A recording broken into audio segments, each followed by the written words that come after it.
თავის ბრიფინგზე საქართველოს პრემიერ-მინისტრი უჩვეულოდ გაღიზიანებული იყო. მან რამდენჯერმე აქტიურად იკამათა ჟურნალისტებთან. ბიძინა ივანიშვილის პირველი გაღიზიანება პრაქტიკულად ბრიფინგის დაწყებისთანავე რუსთავი 2 ჟურნალისტის ნათია გოგსაძის კითხვამ გამოიწვია. კითხვა მთავარი პროკურორის მოადგილეს ლაშა ნაცვლიშვილსა და პრემიერის მრჩეველს გია ხოხაშვილს ეხებოდა.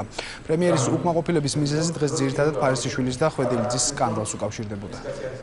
პრემიერის დღევანდელი შეფასებები ჟურნალისტების მიმართ იყო აბსოლუტურად არაადეკვატური. უბრალოდ არ გვისმენდა კითხვის დასმას არ გვაცლიდა და შემდგომ მოდიოდა შეფასებები, იმიტომ რომ ჩვენ პრაქტიკულად ვერ ვაყალიბებდით სათქმეს ბოლომდე და მე ამბობდა რომ პოსტალიონები, გამправებლები, რაღაცა გამხმოვანებლები, რუპორები ეს არის არასწორი ნებისმიერი ხელისუფალის მხრიდან და მით უმეტეს პრემიერ-მინისტრის მხრიდან და ეჭვი მაქვს რომ ეხა აიტაცებენ მისი მინისტრები ამას და მედია ძალიან ცუდ მდგომარეობაში აღმოჩნდება. სამწუხაროდ ბიძინა ივანიშვილს უკვე ჩვევაში გადავიდა ჟურნალისტების მიმართ შენიშვნების მიცემა ძალიან სამწუხაროა. და რაც შეეხება ჩემ კითხვას, რომელიც შეეხებოდა ხვედილიძესთან დაკავშირებულ ბოლოდროინდელ განვითარებულ მოვლენებს, ის არ გვაცდიდა ჩვენ კითხვის ფორმულირების ჩამოყალიბებას და ისე პასუხობდა კითხვებს. ანუ შემდეგ, როდესაც ჩვენ უკვე ვაყალიბებით ბოლომდე ჩვენს დასმულ კითხვას, მხოლოდ შემდეგ ვიღებდით პასუხს. თუმცა ჩემს კითხვაზე მე ვერ მივიღე ის პასუხი, რომელიც უნდა მიმიღო პრემიერ-მინისტრისგან. ყოველად მიუღებელია ის, რასაც ჩემს კოლეგებთან მიმართებაში ბატონი პრემიერ-მინისტრი ვთქვათ, რა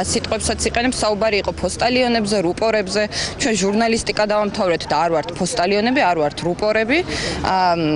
და მიუხედავად იმისა, რომ პრემიერი არასოდეს არ გამოირჩეოდა ესეთი დამოკიდებულებით ჟურნალისტების მიმართ, დღეს რაც მოხდა დღევანდელ პრესკონფერენციაზე, ჩემთვის როგორც ჟურნალისტისთვის იყო აბსოლუტურად მიუღებელი.